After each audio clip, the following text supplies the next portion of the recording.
Welcome back to the channel. Today's going to be a quick video on doing an oil change on a Toro TimeCutter 5060. So if that interests you, stick around. I'm just going to grab it out of the shed, take it up front and do the oil change there.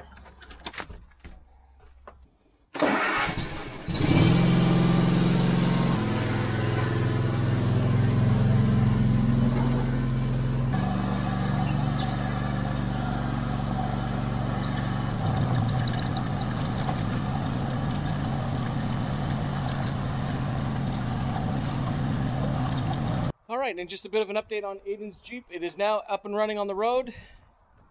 Doing a last bit of shakedowns. But he's loving it. Let me know in the comments what you think of it. He still has to put the wheel fenders on it and whatnot, but it's up and running and it's doing fantastic.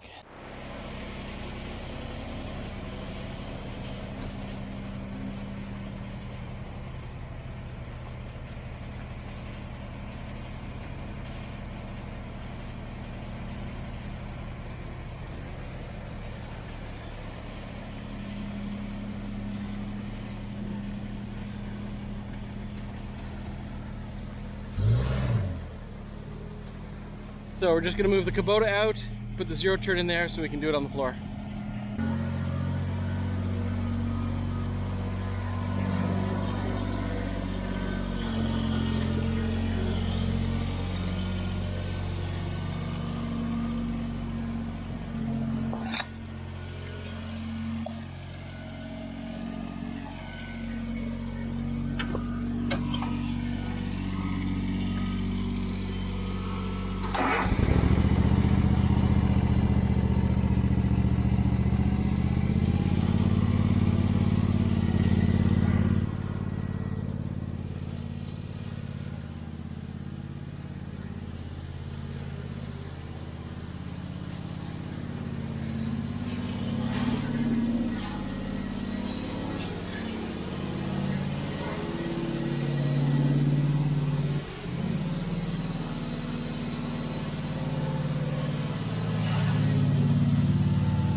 Alright, let's go.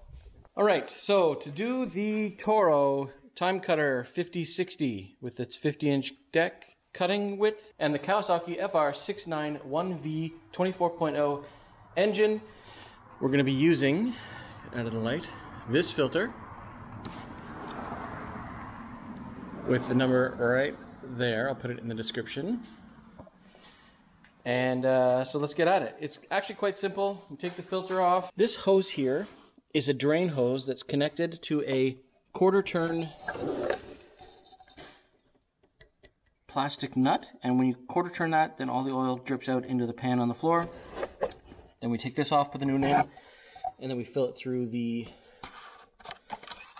fill tube here. All right, go. It's been... Where'd you go, buddy? I'm fucked. How long has it been? Year and a half, 2 years. I may not have done an oil change on this at all last year. Maybe the beginning of the year, maybe. No, it wasn't even last year. Yeah. So you It's been cut once a week, 5 hours. Yeah. So it's hurting. One thing I did notice is, well, I will point out this machine does not have an hour meter on it, so you kind of have to go by guess and feel, but it would be really nice if I could add one. I know they make some that you can hook up to it, but at this point, I guess it's because this is more of a residential one and they're thinking it's never going to be used a lot, but let's get started. So while Aiden's doing that, I'm looking for my little tripod stuff and I can't find it. I don't know where I put it. He keeps walking around like he's being productive. Typical camera guy, you know? Where's all my stuff? What? Oh, cleaning it? Dirty? Yeah, seriously, I don't know where my little tripod is. We also need a drain pan, which I don't have. Do you have a drain pan? Drain pan? Drain pan for the draining oil. Alright, we'll use this one.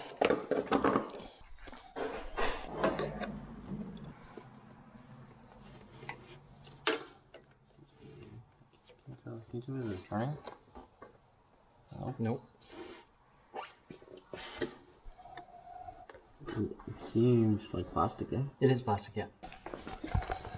How are you supposed to get that out of there?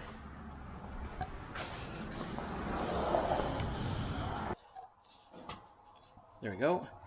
That's actually a really cool setup. Cars should definitely take note, for sure. Yeah. A lot of the time, it would just go all over the rear subframe or wherever. So.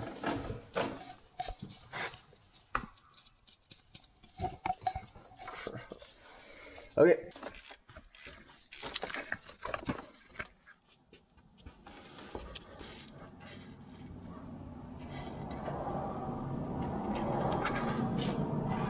There we go. And there we go.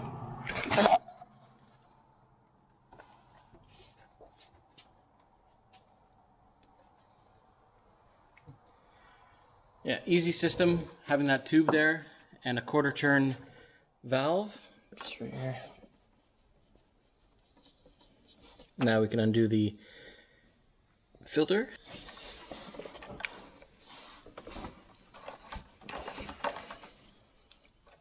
So this has a little like catch tray you can see on this side.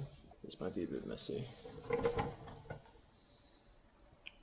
Is that bubbles or is that?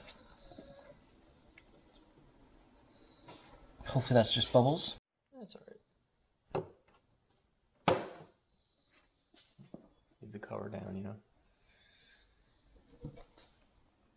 Okay, ready? So this might go absolutely everywhere. You know that cardboard that we just threw away? Yeah. Get to make a little ramp. Have you guys seen those little malleable, like a wax or a plastic sheet that you can mold into a shape?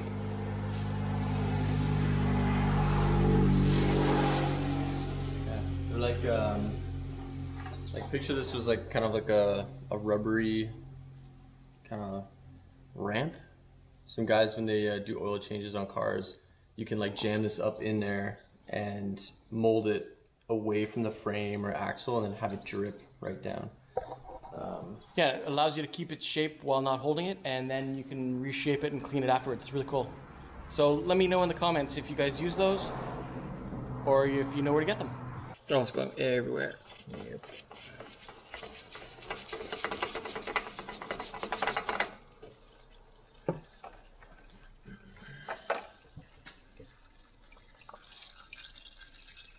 Same filter.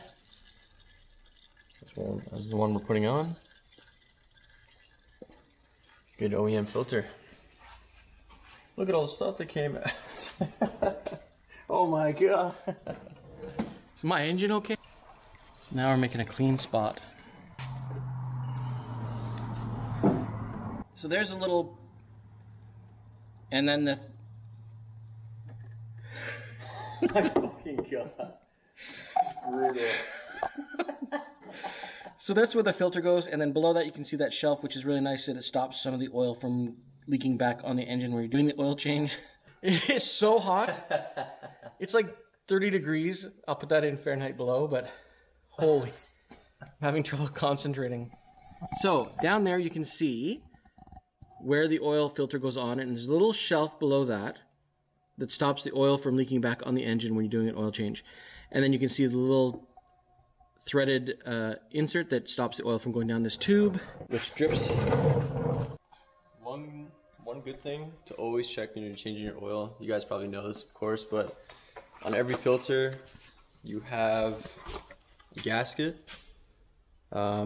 Sometimes if it's been a while since you've done an oil change, that old gasket off the old filter will start to separate from the actual filter itself, and it'll actually get stuck on the mating surface, which would cause like a double gasket scenario and could actually cause a leak. So always just, you know, clean up the surface, make sure the old gasket's all removed, and then go ahead and install your new one.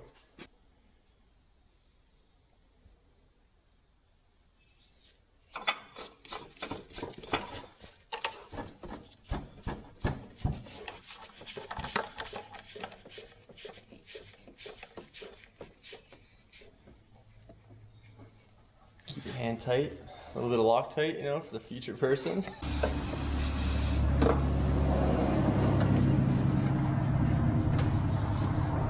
Okay, so we'll close this up now.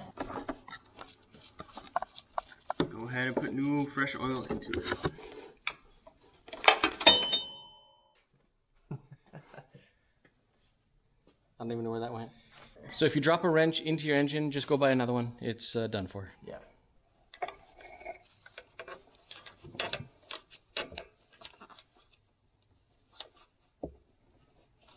There you go.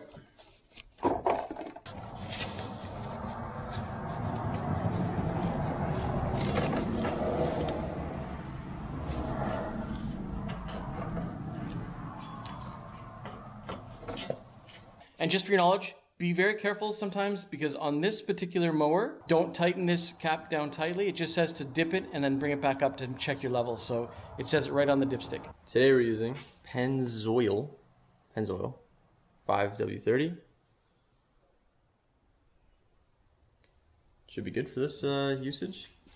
It's probably a little thick, the operating viscosity, but honestly, this thing could use it. We drive it pretty hard, so. So we'll just keep adding and checking the level, and we'll get back to you when that's done. Okay, so like he was saying, you just place your dipstick like that without tightening it, and you check. Still got a ways to go. It's just on the end now.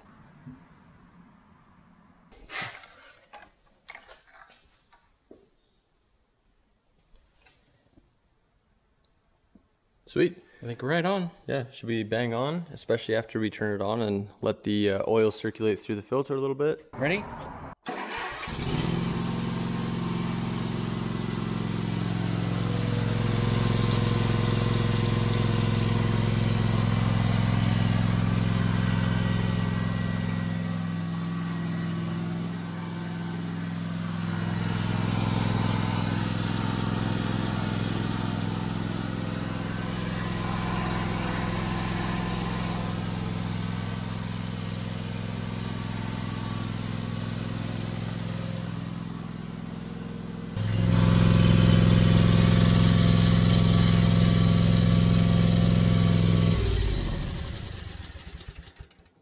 One day it would be good to check the spark plugs and then also check the like the lash.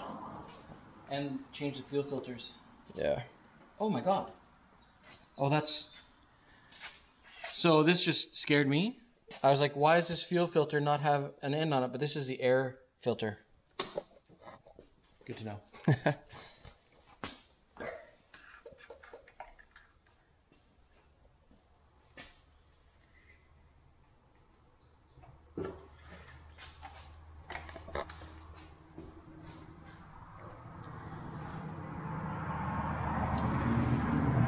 Looks good. There we go. So that's how you change the oil on your Toro TimeCutter 5060. And it'll allow us to get back out and mow our 5 acres of property. 6. We don't mow all 6 acres.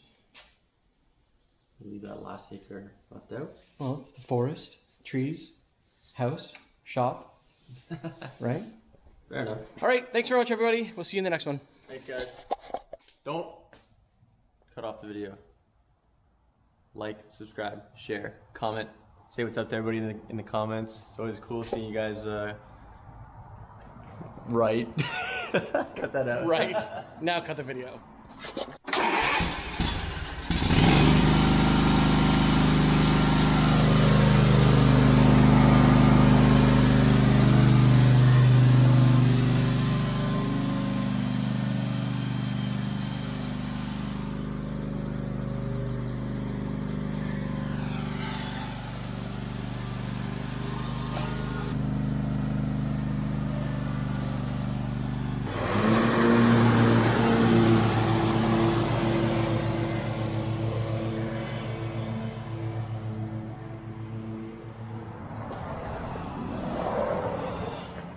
Also for this track, in hell. Also for this